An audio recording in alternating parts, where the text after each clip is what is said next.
प्रिय बच्चों, आज से हम लोग हिंदी विषय का विधिवत शिक्षण का आरंभ करते हैं, क्योंकि पाठ्यक्रम आपका विशद है और अगर समय ऐसे ही बीतता रहा तो ये बहुत हितकर नहीं है। ऐसी स्थिति में आप इस बात का ध्यान रखें कि पाठ्यक्रम विशद है, जिसमें आपको मूल रूप से जो पढ़ना है वो बता दें। गद्य खंड में, काव्य खंड में, संस्कृत खंड में, एकांकी खंड में, इसके बाद निबंध इत्यादि अलग अलग, व्याकरण भी है। इस तरह पाठ्यक्रम बहुत विशद है और अगर आप थोड़ी सी भी लापरवाही करेंगे तो वो आपके हितकर के लिए नहीं है। अब आपको हम आपके विषय वस्तु पर ले चलते हैं। जो गद्य खंड है वो जो पढ़ना है आपको, उसके सामने बताते हैं कि आप सदैव इस बात का ध्यान रखें कि जो भी अवतरण पढ़ाया जाएगा, पाठ्यक्रम की दृष्टि से जो उसके महत्वपूर्ण अंश होंगे उसकी को पढ़ाया जाएगा। पूरा पाठ पढ़ाने के साथ ही जो उसके साथ प्रश्नाभ्यास है उस पर हम लोगों का फोकस होगा और उस प्रश्नाभ्यास के नीचे जो प्रश्न है वही मुख्य है, क्योंकि जब तक उन प्रश्नों को आप नहीं जानेंगे तो उस प्रश्नों के 3 खंड है। पहला होगा कि अधोलिखित गद्यांश का संदर्भ लिखिए। दूसरा होगा अधोलिखित गद्यांश में जो रेखांकित अंश है उनकी व्याख्या करिए। और तीसरा प्रश्न होगा कि अधोलिखित जो गद्यांश है उसी पर आधारित कोई प्रश्न होगा जिसका उत्तर उसी खंड गद्य खंड में होगा और आपको उत्तर देना होगा। अब आज हम एक प्रताप नारायण मिश्र, भारतेंद्र युग के बड़े शीर्षी युग के कवि रहे, जिसमें प्रताप नारायण मिश्र बड़े ही प्रखर लेखक रहे और अपने अल्प आयु में ही हिंदी साहित्य को एक नया आयाम देने का प्रयास किया। इन्होंने बात नामक एक निबंध लिखा। बात समझते ही हैं कि बात कहते किसको है। हम अपने मन की बातों को दूसरों तक व्यक्त करने के लिए जिन शब्दों का माध्यम बनाते हैं वही शब्द बात कहलाते हैं। हमारे मुख से निकले हुए वे शब्द जो दूसरों तक हमारे हृदयगत भावों को संप्रेषित करते हैं वो बात कहलाता है। अब बात हमारे भीतर कितनी कलात्मक है ये महत्वपूर्ण है कि हमें शब्दों को तौल के रखना चाहिए, क्योंकि मुख से निकले हुए शब्द फिर वापस नहीं होते। इसलिए कभी कोई बात कहिए तो गंभीरता के साथ कहिए। आपकी बातों में कुछ ओजपूर्ण होने चाहिए, तथ्यात्मक बातें होनी चाहिए, तभी आपकी बातों की गरिमा बनेगी, भार बढ़ेगा। इसलिए सदैव अच्छे शब्दों का चुनाव करिए, कम बोलिए लेकिन गंभीर शब्दावली का प्रयोग करिए। निश्चित ही आपके व्यक्तित्व में निखार लाएगा। अब हम सीधा आपके प्रश्नाभ्यास पर आते हैं और एक अवतरण पढ़ते हैं। यदि हम वैद्य होते तो कफ और वित्त के सहवर्ती बात की व्याख्या करते हैं तथा भूगोलवेत्ता होते तो किसी देश की जलवात का वर्णन करते, किंतु दोनों विषयों से हमें एक बात कहने का भी प्रयोजन नहीं।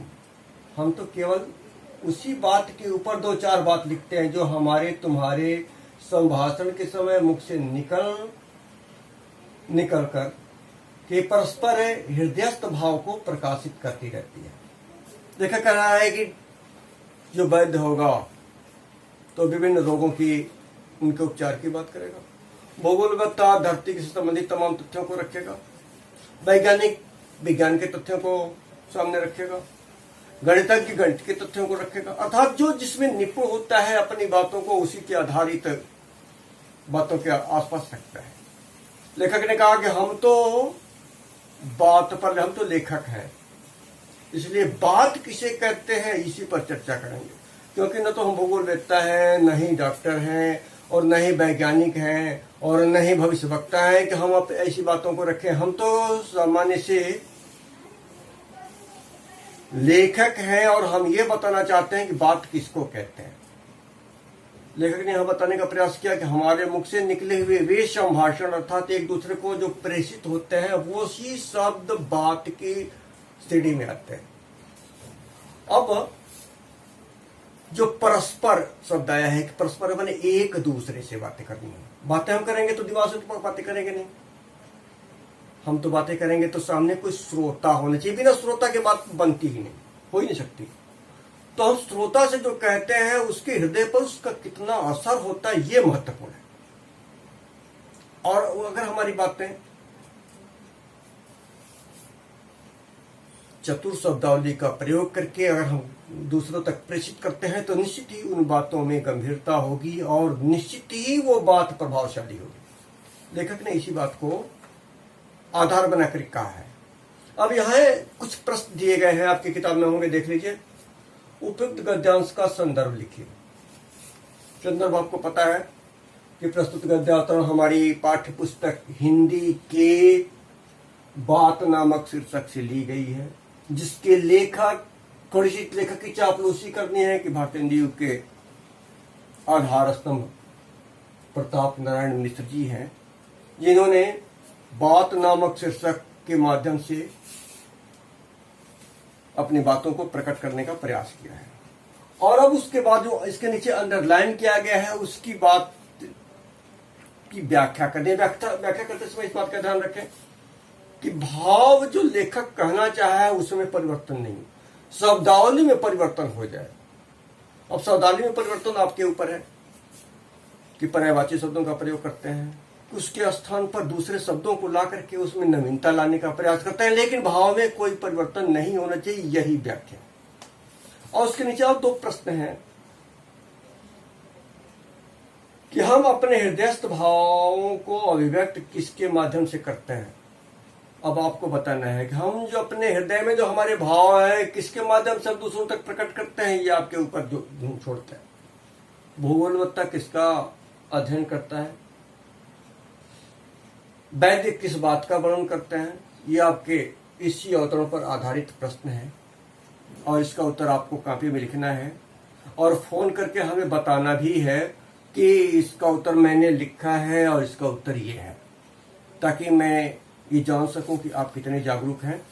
और आज ये छोटा सा अवतरण है, कल हम और बड़े अवतरण में 10-15-20 मिनट की वीडियो बनाएंगे जिसमें आपसे प्रश्न पूछेंगे, प्रश्न देंगे। आपकी जिम्मेदारी है कि आप ये जो मेरा मोबाइल नंबर है, ये नंबर शाम 4 बजे से 5 बजे तक कॉल करके प्रश्न पूछ लें। अगर आपको इस पाठ से कहीं कोई कठिनाई उत्पन्न होती हो व्याख्या करते समय, प्रश्न का उत्तर देते समय, तो आप हमसे पूछें और हम शाम 4 बजे से 5 बजे तक आपके लिए सुलभ है।